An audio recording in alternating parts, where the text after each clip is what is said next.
Hey y'all, this is Billy from Perma Pastures Farm along with my homestead honey. And I would like to say hello to Janelle in Michigan. There you go, first ever shout out.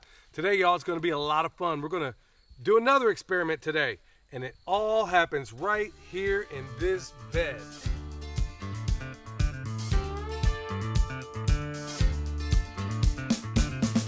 This is Perma Pastures Farm in action, where permaculture is my passion. All right y'all, right here in this bed, it's a little longer in the tooth than we anticipated or than we expected, but you can see a couple of things here. We've talked about it briefly in the past. We got some comfrey, a lot of which we've taken out of here. We fed to the pigs right there behind me. And along with that comfrey, we got a bunch of sweet potatoes in here. And it was an experiment. William was thinking, what would it be like if we were to take two things that we got to dig up and plant them in the same space? Now, we had a little bit in terms of growing pains as far as the comfrey was shading out for a while there, the sweet potatoes. And then the sweet potatoes were kind of shading out the comfrey. So it's been this battle back and forth of trying to keep the comfrey pruned, because every day we come out here on the way out to feed the pigs, who just happen to be that way. I mean, it's kind of handy. We would pick up a bunch of comfrey out of this bed, take it with us to go feed to the pigs, and then, you know, it just made sense. This is on the way to zone 2 to feed the pigs, so this made perfect sense. But there was a couple of times where it just got away from us. So it's been this battle back and forth of a zero-sum game of sorts, where we would take the comfrey and then we would try to work the sweet potatoes a little bit more. So we don't know what we're going to find up under here, y'all. But it's always cool when we do an experiment. We've been doing a lot of those lately. What's your prediction? What's your prediction going to be, honey? I think there's going to be some sweet potatoes. I'm not sure how much. Yeah, initially when we first planted the sweet potatoes, it was a battle to keep the comfrey cut back. So, eventually the sweet potatoes outperformed it, but the comfrey, it just kept constantly growing. So, we'll see. Yeah, we'll see, because honestly, when we pulled that comfrey back, it was like it was off to the races on the sweet potatoes, and they really started running. I just hope that it wasn't too little too late. So, I mean, we can belabor this all day long, but here's the cool part about it. Everything about this harvest is going to get eaten. We're going to keep the sweet potatoes. All these slips, we could eat them too. I mean, we could sit here right now, you know, just eat all these. Some of the comfrey, I mean, obviously that's going to go to the pigs. And then, of course, we're going to have the roots in here to sell online, and you can find that, of course, at our website. So, with that said, I guess we're going to start off. It's kind of hard to know exactly where to begin. I'm not quite sure. I mean, do we want to start? I think we just dig the whole doggone thing up. Probably. That's probably the best way. Like, cut the sweet potato tops back as best we can, and then just start digging. Yeah. It's kind of hard to know, because we use a shovel typically for the comfrey. Now, this bed has got a lot of soft soil in here. It's kind of hard to know exactly how to go about doing this, because typically we're going to use a potato fork for the sweet potatoes, and we use a shovel for the comfrey. So it's kind of hard to know what method or what tool, because if we stick a shovel in here, we might wind up tearing up some sweet potatoes, and we can't have that. So we're just going to start with a fork. I mean, that way it's less likely to have as much damage. So here goes nothing. All right, I guess we've decided on taking the comfrey out of here. Of course, using the handy dandy rice knife. Michelle's got that thing here. If anybody's wanting these rice knives, y'all, we're kind of running low on stock. Hopefully by this weekend we'll have something. So we're going to reach in here, get all this out, and then see what we got, and then we'll worry about the sweet potatoes.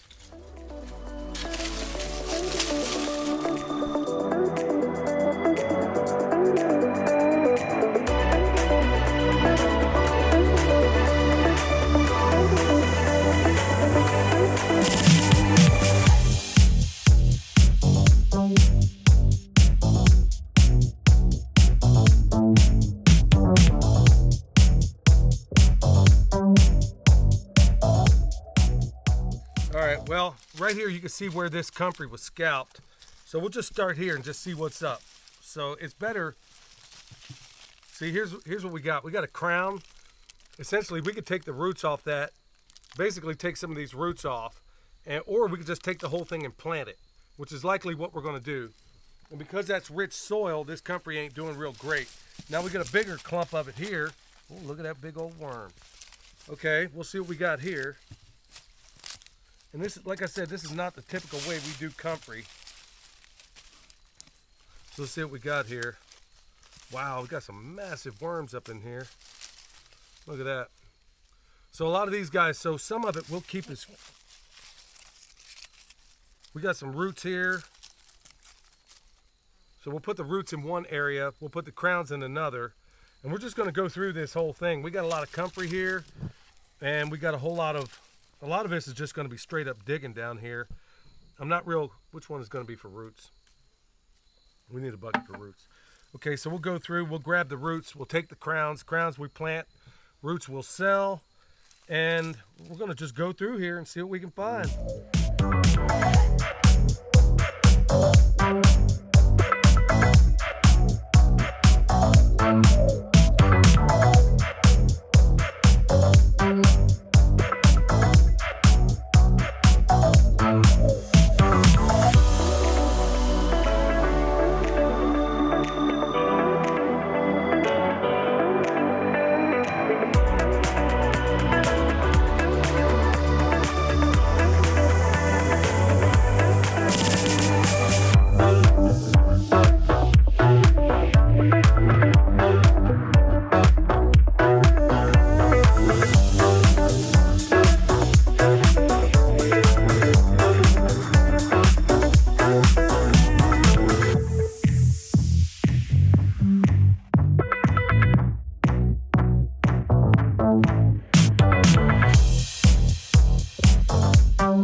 All right, y'all, that's how beautiful is a permaculture system. We'll talk about the harvest here in a little bit, but this is part of it too, y'all. So they are going absolutely nuts on those sweet potato slips, along with the comfrey. And just like everything else, they eat the comfrey first, or at least that one is. He's chowing down on the comfrey. And then over here, you see the other two laying it down on the sweet potato slips. And then the beautiful thing about this, y'all, we're just adding, this is something they love to eat. So the byproducts of your garden, you ought to be thinking about what you can use them in. And in this case, it's going to the pigs, and they can also go to the, well, the sheep will go nuts on them too, and also the chickens. But these guys are the lucky ones today. All right, let's talk about the rest of the harvest. All right, so here's the harvest, y'all. Okay, so there's the difference between a permaculture harvest and then a regular commercial harvest. We're not looking at one thing, and we're not trophy hunters, okay? Meaning that I don't need 10 buckets, although that would be nice, especially in these times. But we do have a fair amount of sweet potatoes. We got a bucket's worth. And frankly, William didn't think we'd get pretty much anything out of here.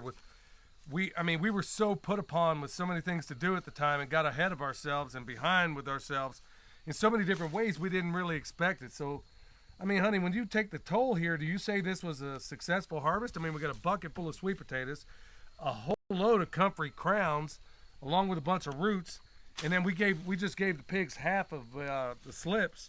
We'll give them the other half tomorrow morning. Or we could give the sheep some too. Doesn't all have to go to the pigs. All right, well, in terms of zones and in terms of pragmatism, it makes better sense because the pigs are literally right over there. It makes a whole lot of... I'll take it down. Yeah. So in terms of zoning and everything else, it makes more sense to just go ahead and give all of them to the pigs. And plus, these pigs we could have processed about a month ago, and we're going to do that here soon. But when you feed them for free, you can leave it on the hoof as long as you want. Another cool thing to be able to do in this environment. Also, so it was probably a more successful comfrey harvest than it was sweet potato. Right, and it's not just dollars and cents in terms of what you eat, but it's also a big benefit of what, I mean, look at how many... look, we're going to eat out of this. The sheep are almost certainly going to eat out of this. The pigs are definitely eating out of this. The chickens will eat out of this. And then we got a bunch more comfrey to be able to redo everything. So like I said, in the words of the great Jeff Lawton, we're not trophy hunters. We're not looking at just the giant potato or the biggest harvest.